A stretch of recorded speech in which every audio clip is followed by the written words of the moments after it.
Hello and welcome back to the Growth Circle podcast. My name is Lincoln Amstutz, and I'm very excited to announce that I am the new full-time host of the Growth Circle podcast.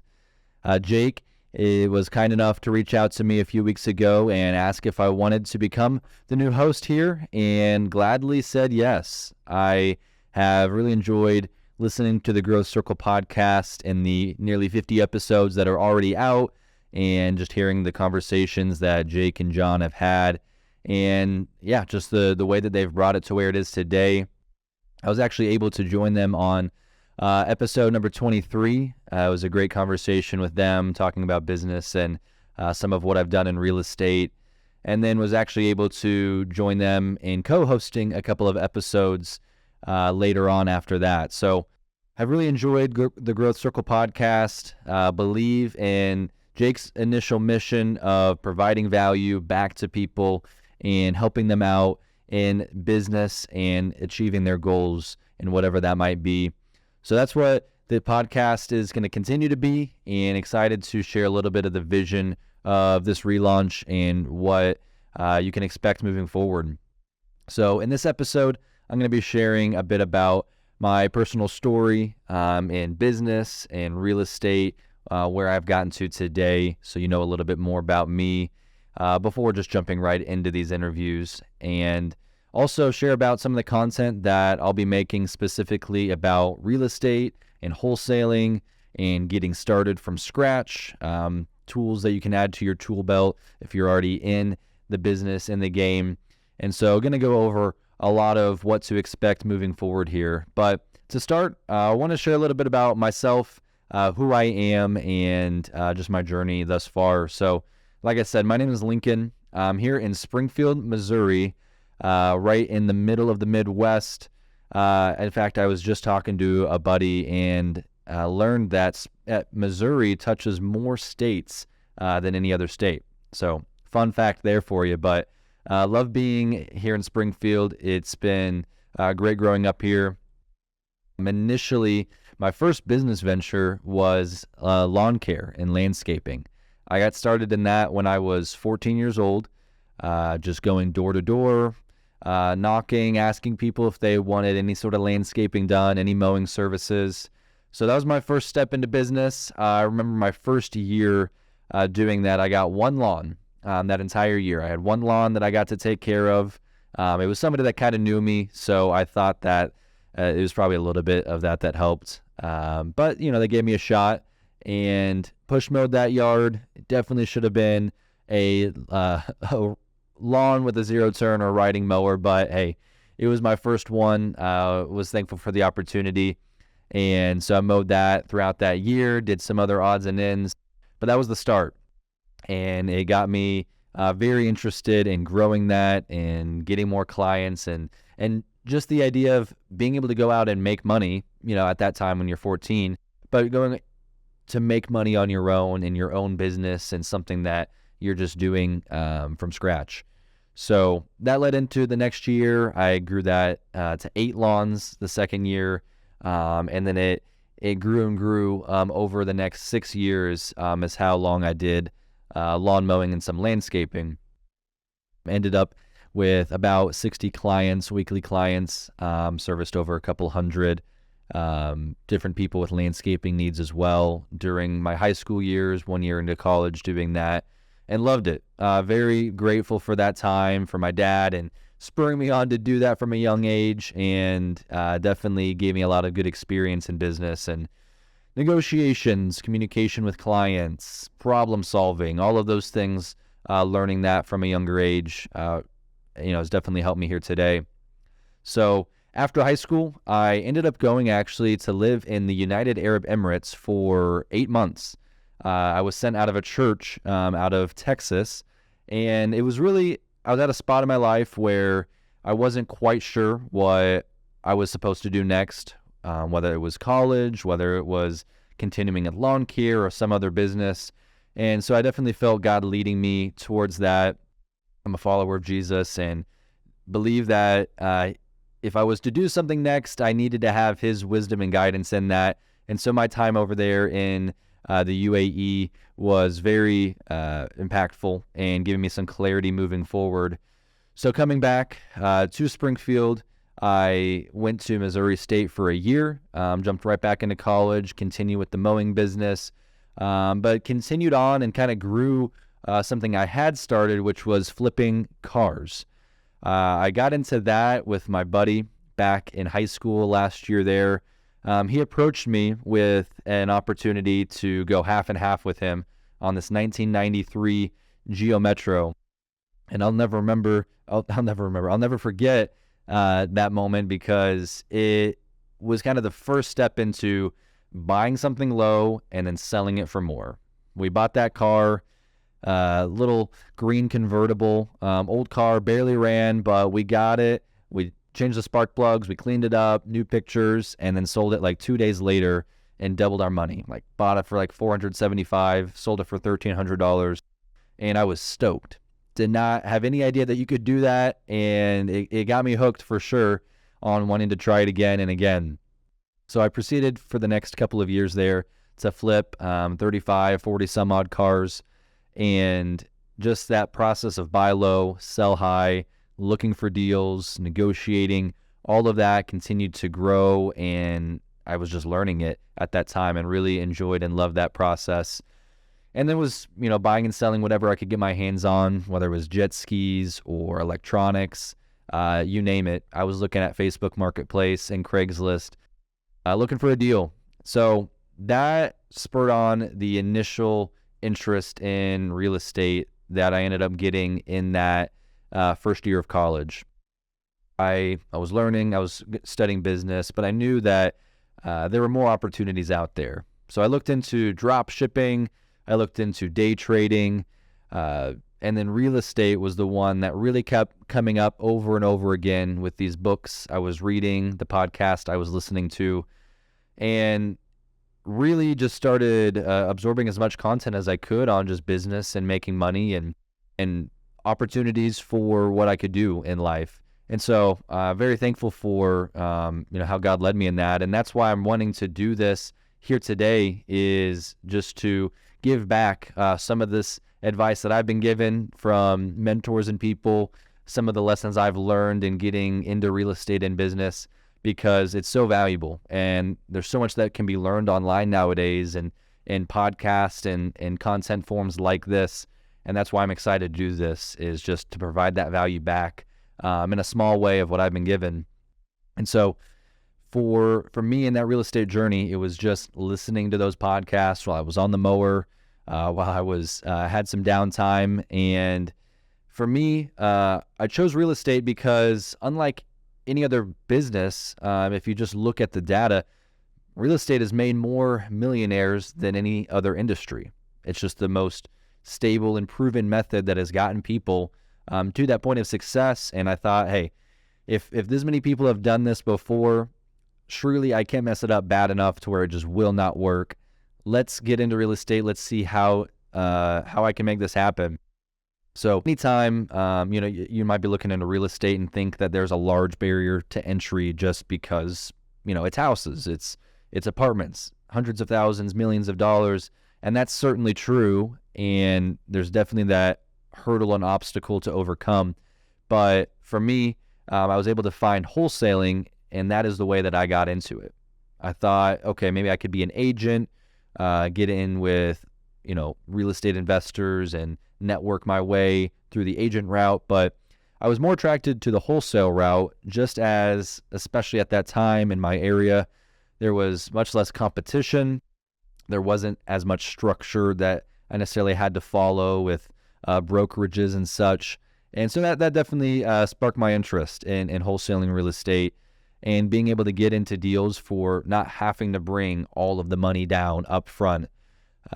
So that was the beginning, was wholesaling real estate. My first year, I just jumped right in, didn't have an LLC or a business for the first 6 months. I just got started. I just wanted to do deals. And that's what I'd recommend, is just to go for it, to learn and to start putting things into action. So I got into wholesaling in real estate. I ended up doing around 12 or 13 deals my first year in the business. I did nothing but wholesale. I didn't acquire any properties for long-term rentals, didn't do any flips, was just buying low and selling high in those quick wholesale transactions. And around that time, year in, I hired my first employee. It was a virtual assistant that I actually have to this day. He does a great job. He does cold calling for me. And that was, the first step in building some system, building some structure around this thing that I was doing in real estate. And so continued to grow the wholesaling. This was right at the time of COVID and things being a little bit up in the air, people questioning, is this good for real estate? Is this bad? But as we ended up seeing, things really took off in 2020 through 2022. And that really did help in the start of what I was doing and growing my real estate portfolio. So I got my first rental property just about a year after getting into real estate. And then it's just been growing since then. So I've got some single family rentals now, a commercial building, some apartments, multifamily. So just looking to get into anything and everything I can at this point and growing that side of my real estate experience and business. But to this day, wholesaling is still the primary source of income, that the cash flow that I'm making for the company. That's the primary method still, and I'm looking to grow that into a legitimate business that is fully operational, running itself. Today, I've got 2 full-time employees, acquisition and disposition managers, as well as my part-time virtual assistant.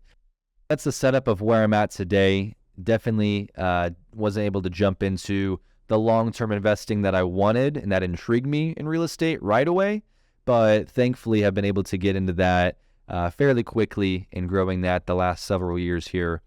But have a long way to go, a lot to learn in this journey as I'd like to invest, all across the country or doing more partnerships and deals. And so there's definitely so much there that I'm excited about in growing in my business. But that's a little bit of the background of where I got started in business with lawn care, mowing lawns day to day, loving doing that, into flipping cars and eventually flipping houses and holding houses as long-term rentals. So now we'll kind of jump into a bit of the hurdles that I had to overcome in getting to where I'm at here today. So as I share a little bit about my story and getting into real estate and business in general, I wanted to share 3 hurdles that I had to overcome initially and even still in getting into business and starting up something from scratch that wasn't there before. And so the first one of those 3 is thinking outside the box. When you're in high school and you're learning and you're going through your normal classes and the normal pattern that everybody does, it can seem very clear that it's moving you towards college, towards a traditional education, that's just an extension of your learning in school, in grade school. But for me, I just felt the rub there because I knew that I was doing lawn care. I had done some car flips at that point, and it just seemed like there were other options. So for me, it was wrapping my head around the idea that there was another way to have a career, to make money outside of traditional education. And so there's definitely a process that you have to overcome of not just listening to the traditional route and method that 95% of people are preaching and pushing when you're younger, but be willing to listen to those that do have their own businesses, that have done other things outside of the normal scope that others are going down, and just starting to wrap your mind around that, reading books and hearing from people that have taken that path beforehand. And that really helped me open up the idea and possibility that there is more out there. Because when you're young and you're in high school, you are learning. You're not just trying to go and make some crazy jump. You're trying to make a smart, educated choice. And so thinking outside the box is definitely a big part of that, and realizing that it's okay. It's not the normal method that most people might go in that is going to lead you to success, but there is definitely opportunity there if you're willing to put in the time and effort. The second hurdle that I had to overcome was the education aspect. I knew that college wasn't going to be for me in a 4-year degree and getting my full bachelor in something. But at the same time, I knew I needed to be educated and needed to have understanding in what I was interested in real estate. So, this goes for absolutely anything you're doing. You still must educate yourself and educate yourself past your competition and the others in the industry you're wanting to be in. Because if you're the guy that knows the least out of anybody in whatever space it is, you are going to get crushed and you're going to get surpassed as this business and industry you're in is always advancing and moving forward. And with technology, things move quick. So education is crucial, even if it's not going to be at college. It's got to be somewhere. So for me, when I first got started, it was listening to podcasts while I was mowing hours a day, just anytime I could. It was reading business books. And then a big one is that I met with at least one real estate investor a week. And I did that for the entire summer in between my first year of college and the next. And I wanted to be meeting with people specifically in my area that had done this before, that had a proven method and experience in the very thing that I was looking to do. So for anybody out there that is wanting to get into something, I would highly encourage them to just look at their current network. Who do I know is in this or even remotely in this space or in business? Meet up with them, pick their brain, provide some value in any way that you can, that you see fit. But just educating yourself through people that have done it, it goes such a long way, and it bypasses other forms of education so quickly, just hearing right from the source of somebody who's doing what you would like to do. And the third hurdle that I had to overcome was removing limiting beliefs. And by that, I just mean those thoughts in your head of what if it doesn't work? What if I fail? Just that lack of confidence that you need to have in order to be successful in any startup or business venture. Removing those limiting beliefs, because when you replace that with, for me, faith that God is going to give me the resources and the connections and the energy needed to build this business, when you replace that with that confidence, that is what's really going to get you to that point of success. Because if you don't believe that this can happen, if you don't actually visualize and see that end in sight, and then you reverse engineer it and you walk those steps, it's just going to be near impossible to make it happen. So it's definitely a matter of mentally seeing the end from the beginning and then walking through that process. And just again, when you educate yourself, that also builds that confidence. They're tied in together in a lot of ways, but just doing things that you know are going to move you closer to your goal step by step, not things that are distractions and that are outside of the realm of what actually need to get done for this to work, but focusing on what you know needs to happen, and you get confidence in each step along the way as you move closer and closer to your first deal, your first sale, whatever it is. So those are three hurdles that I had to overcome, that I still am working on, and would highly encourage you to look into if you're looking to get started or grow a business. And now I want to talk a little bit about what the Growth Circle podcast is going to look like moving forward. So it's going to be some new and some of the same that you've seen previously. So John and Jake have done a great job of bringing great guests in, experts in their field, interviewing them, asking questions, and that's what I'm going to be doing as well. So stay tuned for that. A lot of great people already lined up, both in real estate, in private money lending, in various businesses here locally and around the country. It's going to be very exciting talking to some of these people about their field, how they got started, where they're going in their businesses, and the goals that they have that a lot of us have. So there's definitely going to be interviews weekly coming up. And then there's also going to be some content from myself, specifically in wholesaling real estate and some in the investing side as well.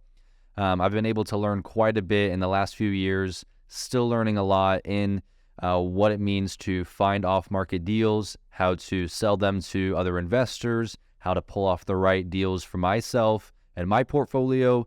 So a lot of the content is going to be tailored specifically towards that part of real estate and going step by step from the very beginning if you haven't ever done this before, to if you are in this real estate industry, you've been in it for years, some content that can help you as well in growing and advancing as the space advances and grows and technology changes. So we'll jump right into that as well coming up. Both, hey, I'm trying to get my first deal. What does it look like to market? How do I get my name out there? Do I need an LLC? And what business systems do I have to be able to even do wholesaling?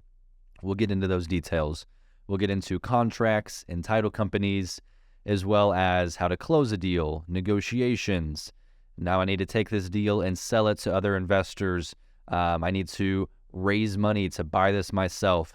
Going to be a lot of content around those specifics and how you could do that if you're interested in getting into real estate. I love talking about it. I love listening to others that have done it before, and excited to share that back with you all, some of the details in real estate and investing specifically. But there's going to be a lot of content for you if you're just interested in building some other business. You want to have habits that you can form and skills and networking skills and learning how to meet people. There's going to be a lot of that in the Growth Circle podcast to come. So definitely stay tuned there, and I'm excited about it. Now, if you've gotten some value from this episode, if you found it at all interesting, feel free. Would love it if you shared that with somebody that you know. Would love it. Any 5-star ratings that you'd be willing to give on the platforms you're listening on. And yeah, just to share and like this podcast. There's going to be more coming out soon. We're going to release a few back-to-back here, followed up by at least one episode a week. So stay in tune for those. Thank you so much for listening to this episode. I'm excited to jump into this podcast with you all. And until next time, have a good one.